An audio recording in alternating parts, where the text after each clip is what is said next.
Bonjour! Aujourd'hui, on va faire la dictée de la liste 27. Tu as écrit ta date, comme d'habitude. C'est bien de commencer tes travaux comme ça. Donc, moi, je te lis la phrase, je te la relis une deuxième fois lentement et tu mets pause n'importe quand dans le processus pour t'arrêter. Tu peux reculer la vidéo s'il y a un mot que tu n'as pas compris, tu y vas à ta vitesse. On commence.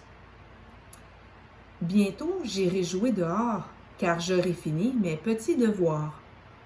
On y va? Petit bout par petit bout. Bientôt, j'irai dehors, car j'aurai fini mes petits devoirs.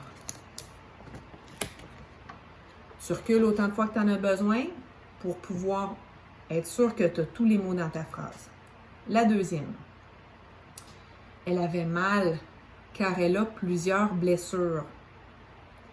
On y va doucement. Elle avait mal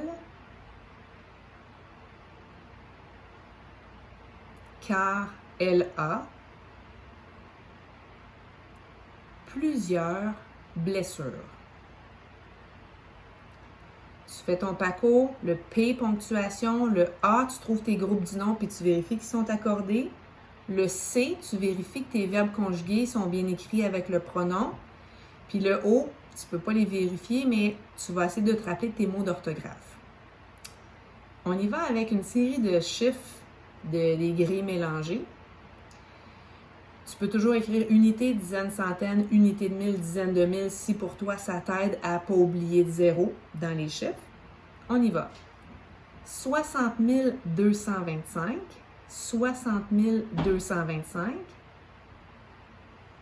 60 500, 60 500,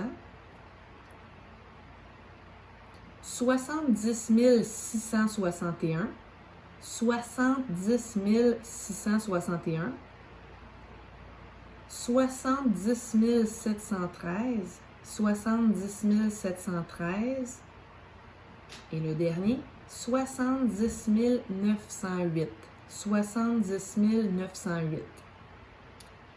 On y va avec des multiplications et des divisions mélangées. Tu peux écrire toute l'opération au complet ou seulement la réponse. C'est comme tu veux. 2 fois 6, 2 fois 6. 5 fois 5, 5 fois 5. 10 fois 3, 10 fois 3. 27 divisé par 9, 27 divisé par 9. 20 divisé par 4, 20 divisé par 4. Et 30 divisé par 5, 30 divisé par 5. Tu mets pause, tu corriges et quand tu es prêt, tu reviens, je te montre ce que ça devrait donner une fois que c'est corrigé. Donc, pour la première phrase, j'ai regardé ma majuscule et mon point, c'est mon P de PACO. Je n'ai pas de nom propre dans ma phrase, donc je n'ai pas besoin de d'autres majuscules. Le A, l'accord dans le groupe du nom, j'ai un petit groupe du nom ici. Ça, c'est mon noyau, c'est mon chef, c'est le mot devoir, c'est mon nom commun. C'est mon noyau. Lui est masculin pluriel, fait que j'ai mis du pluriel. J'ai mis un adjectif, regarde, c'est le triangle. J'ai mis un adjectif qui est masculin pluriel. Puis, je suis allée chercher, petit carré, le petit déterminant qui est aussi pluriel.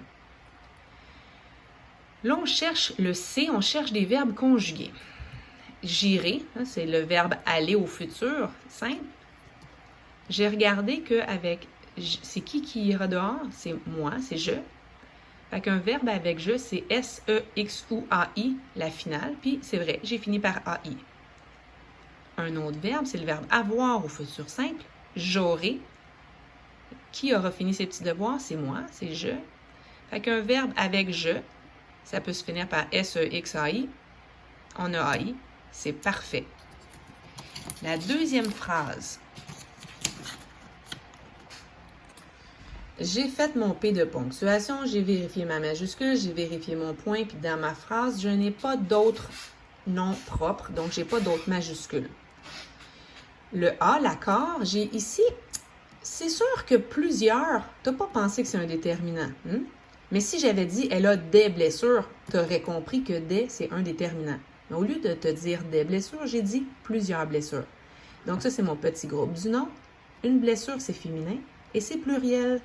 Fait que j'ai mis du pluriel à blessure, puis je suis allée me choisir un déterminant au pluriel. Mes verbes conjugués. Le premier, c'est le verbe avoir à l'imparfait, ici. C'est qui avait mal? C'est elle.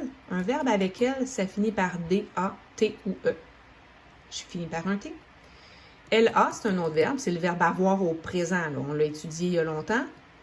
LA, c'est elle qui a plusieurs blessures. Avec elle, D, A, T ou E.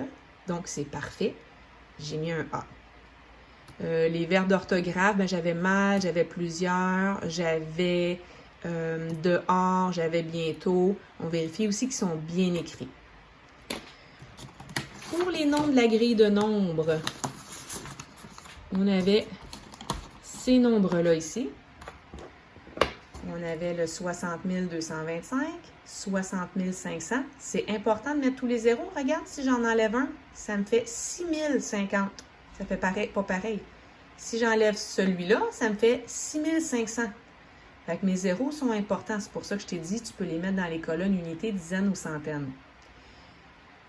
Ici, on a 70 661, 70 713 et 70 908. Et voilà.